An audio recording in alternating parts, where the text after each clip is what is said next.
Hi, Happy New Year to you. I feel like there's something that's really important that we need to discuss, and it's identifying um, how and in what ways the enemy is coming in to try and steal your joy or to derail you. And this is not about like focusing, obviously, look, okay, so this entire channel is not about focusing on like the bad, okay? Like, no, just about being aware and like pivoting and moving forward with confidence because you're not crazy. So, just more so about like preparation and wisdom so that you're able to walk through life with a little bit more confidence and like, hey, like, I see these things going on around me. I'm obviously feeding myself positive things. I'm in scripture. I have a positive mindset. I'm taking action, not just dwelling on the negative, right? So let's get that out of the way because to sit here and think that we're just going to dwell on the negative and that's it. No, like this is just a conversation. You're going to take action and keep feeding yourself positive things because at the end of the day, that's the only way that you're going to get to the next level or that you're going to be able to go through life accomplishing what you need to accomplish. So I need you to pay attention to a couple of things. Number one, yes, people are going to try to trigger you, whether it's conscious or unconsciously.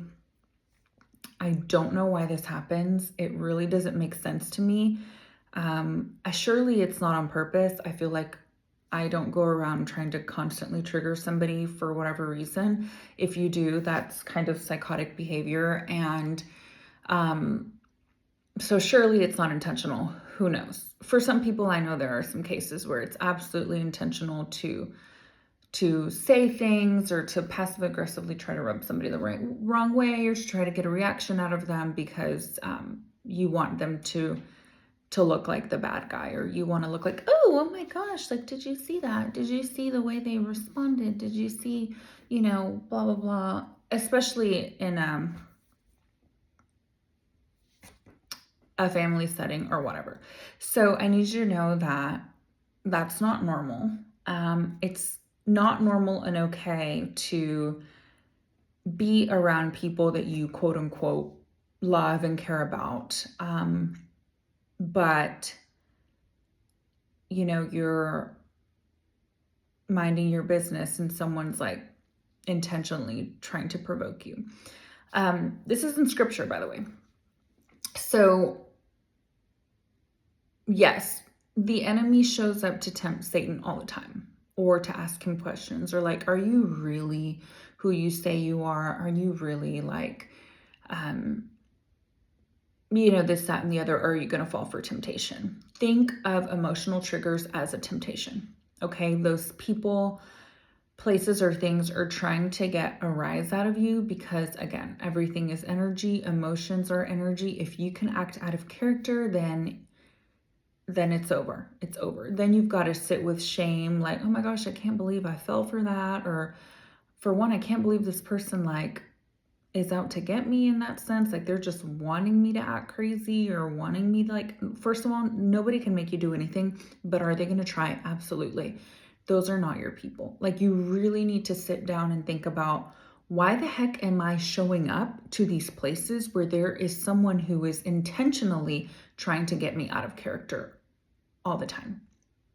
Why would you stick around for that? Don't you have something better to do? I mean, at one point, think about like, what if I want to have relationships with people who are like cool? Like we can talk about something or we're like-minded individuals and it just the conversation's different is what I'm saying. I digress. Anyway, that does happen because of jealousy, because of I don't even know, honestly. I don't know why people do that. I think sometimes too, it's control. It's trying to control the narrative of your reputation or whatever. And it's sly. It's more than likely manipulative. It's those aren't your people. Those people don't like you. Yes, sometimes it's your family. Yes, sometimes it's, whoever, like, trying to ruin your day, steal your joy, have you act out of character. Whatever it is, no, you need to limit your time. You don't belong there. You need to limit your time there, or quite frankly, really consider why you're even entertaining that. I don't understand.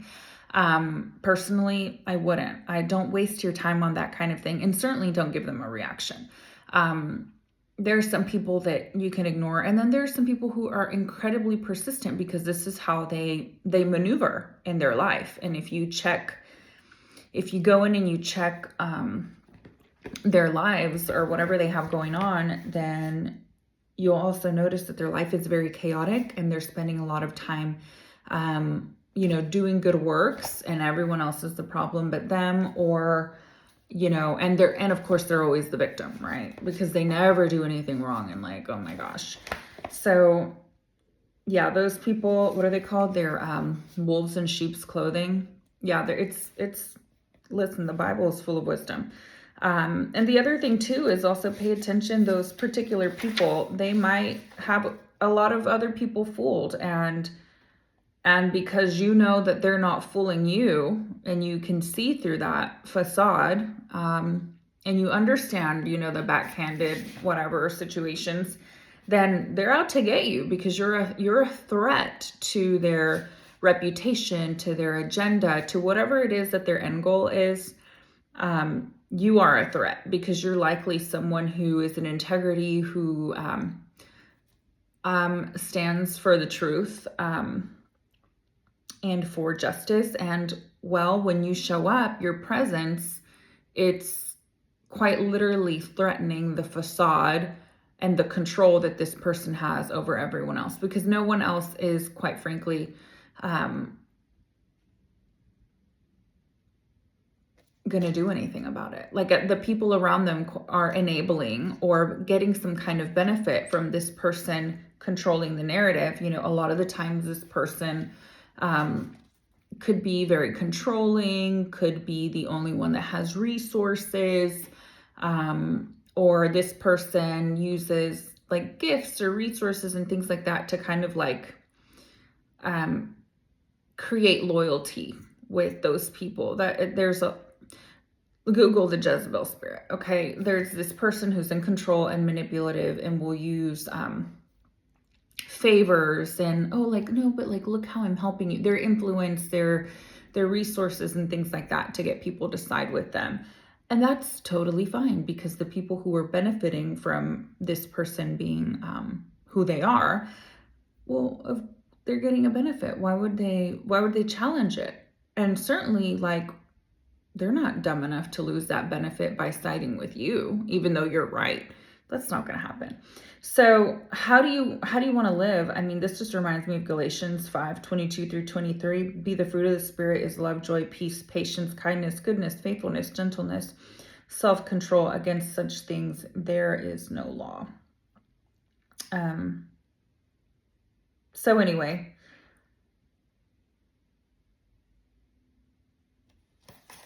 if you know, you know, and that's it on that. The other thing, yes, triggers. Okay, triggers.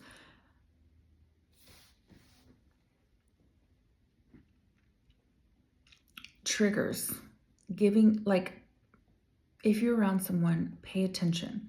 If you're like on an emotional roller coaster all the time and there's always some kind of chaos, I need you to know that that's not normal. You should be able to have a conversation with somebody and it not escalate and be out of control, or there be like emotional chaos on a regular basis. Okay, when you are spilling out emotions, like it's like a high and low situation all the time, someone is benefiting from you being absolutely disoriented by your emotions. And it's not God. Okay? the way the world works, again, everything is energy. So if you're spazzing out, or a situation or a person is constantly trying to get some kind of like spaz out emotion from you, that's not your friend. That's not somebody that you need to frequent, if at all. Like, I really don't know what the reasoning is behind it. I'm just telling you that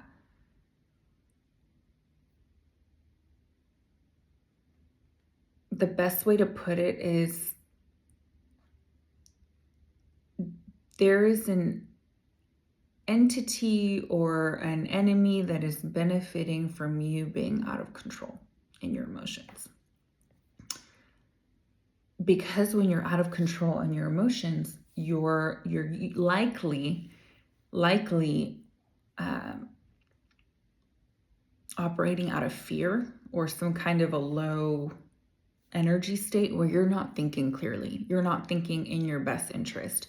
You're not thinking in alignment with what God has for you or with what God wants for you. And so if someone is constantly getting these emotions out of you, and then pay attention to the conversation that they have or what they're asking of you, and because you're in a low state or in a place where you're not thinking clearly, your boundaries are not, like, you don't have your spiritual armor on, you're weak, and they're tempting you with something. Maybe they're trying to get you to make a decision.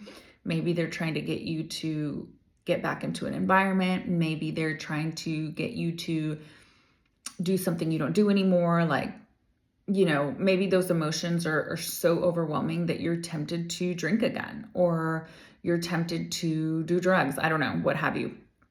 Or to go back to an environment, or to call somebody that you normally wouldn't call, or to stop working on your goals because now you feel like, oh my gosh, like, what is this thing? Like, I feel so down, and you've got to like recover from it. Like, newsflash, you need to stop. You need to stop dealing with this person. They are quite literally derailing you. It is a distraction. You are smarter than that. You cannot give into that kind of temptation, because that's what it is. It's a temptation to get you off of your game so that you're making decisions that don't serve you anymore. And you need to recognize that. Okay? It just is what it is. Like, pay attention. Do not make decisions when you're in a low energy state like that. And think and question, what happened? Where was I? Who was I with? What was my trigger? What did they do? And then how did they try to take advantage of me not being in my right mind? And unfortunately, we're not always dealing with people. Sometimes people get hijacked. The truth is that if people aren't taking care of themselves, if people aren't sovereign, if people aren't in the word, if they don't understand spiritual warfare in battle, if they don't have emotional intelligence or empathy or what have you, they have a lot of trauma. I don't know. If you're not living in truth, like, a lot of people you'll notice around you, well-meaning, well-intentioned people, don't have that wisdom or discernment or that self-control or I don't know, quite frankly, but they become an instrument for the enemy to use. And so really, quite frankly, it's up to you, because you can't, I don't know, the likelihood of you being around people who were never going to do that to you I just don't know that many people. I don't know that many people that are absolutely in their power. I've met a few. People you just don't, they're respectful of your boundaries. They don't, I don't know, like for an example, a friend who knows that maybe you're a recovering alcoholic isn't gonna drink around you, isn't gonna invite you to the bar. Like, they're gonna be like, hey, that's my friend, and we're gonna go, I don't know, we're gonna go to breakfast at a diner or something, and that's not really going to be an issue or whatever. Like, I don't know, most people are well-intentioned, or maybe they have a different motive, a different agenda. All I'm saying is to be wise and to pay attention to what caused that situation, what's going on around it, how did you respond, how can you not give into that temptation next time, what is it that they want from you, and is this really good for you? Is this really something that God would approve for you to get back in that environment, or to, quite frankly, like, get away from the places that caused you so much hurt that you had to do all this work to get out of? Like, why would you go back to that? Why would someone want you? Why would someone who says that they love you want you to be in, or cares for you, whoever? I'm not talking about a romantic interest. I'm just saying somebody who cares for you, why would they do that? Why would they want you to go back to a place where you were clearly hurting? Is it because that's where they are? I don't know. Think about that one. The other thing that I was going to talk about, and I'll be quick. Oh yes, okay. People's limiting beliefs and projections. This doesn't make somebody a bad person. It just means that you have to be smart, more discerning. If you're around someone, maybe you thought you could trust that person, and you shared with them a project or whatever, and then all of a sudden, first they're on board and on game or whatever, and you're like, oh, like they get it. Like maybe they have wisdom that they could offer because they've done something similar, what have you. Maybe they're double-minded. Maybe they're wishy-washy. Maybe one second they're encouraging you, and the next time you talk to them, it's like, hey, oh, but the market is this, the market is that, or like there's some kind of a fear. The underlying tone of whatever the feedback they're giving you is fear. Is doubt, is limiting. That's the enemy. Retreat. Stop telling that person anything. They don't need to know what you have going on, because they're quite literally speaking fear and doubt over your life and into your project. You can't do that. You've got to stop. You've got to stop sharing with this person.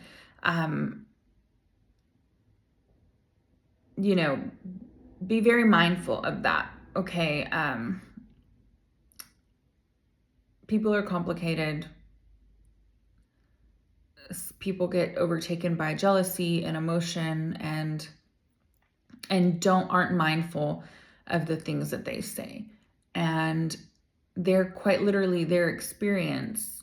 Now, it doesn't have any power over you. Of course, you don't have to give it any power, especially if you're conscious and aware. But if you're not conscious and aware, the last thing you want to do is keep sharing with this person. And then over time, they're giving you this feedback that's limiting, or that's quite literally not speaking life or an encouragement into your vision, into your dreams. That would be dumb. Why would you do that? Why would you continue? Really, seriously, like, please, in this new year, be selective with where you spend your time. Get really dialed in with knowing yourself and questioning everything. Question everything. Be very selective on who you're spending time with, and stay committed to your goals and the vision that God has for you. I guarantee no one in this world is going to come save you. It is up to you to get wise and discerning on making these decisions of guarding your mind, guarding your emotions, guarding your mental clarity, guarding your time, taking control of your time, taking control of your circle, who you share things with, and honestly, being in truth, being in the word, so that you're not deceived, so you're not distracted by people who don't have their lives together, quite frankly. And right now I feel like the common theme is that there's a separation, and there are some people who are scrambling because unfortunately they realize that they're on the losing team. You know, maybe they listened to what somebody said about you, and you know, you were the bad guy all these years, but you know, now that they're really assessing things, they realize maybe you were onto something. Maybe you weren't the bad guy. Maybe they were lied. Maybe they joined the losing team. Maybe and quite frankly, they're having a hard time with that. So they're going to do whatever they can to try to have, you know, that narrative of you be true. There's, you know, they're going to do whatever they can to like be like, oh no, I was right. I was right about this person. Like this person is, you know, what they said she was, or what they said he was. And because that would be easier than to realize that they were wrong and that they were easily deceived. And maybe they're, you know, that's a tough pill to swallow, I would imagine. Anyway, be blessed and make smart choices in this new year. I love you. Bye.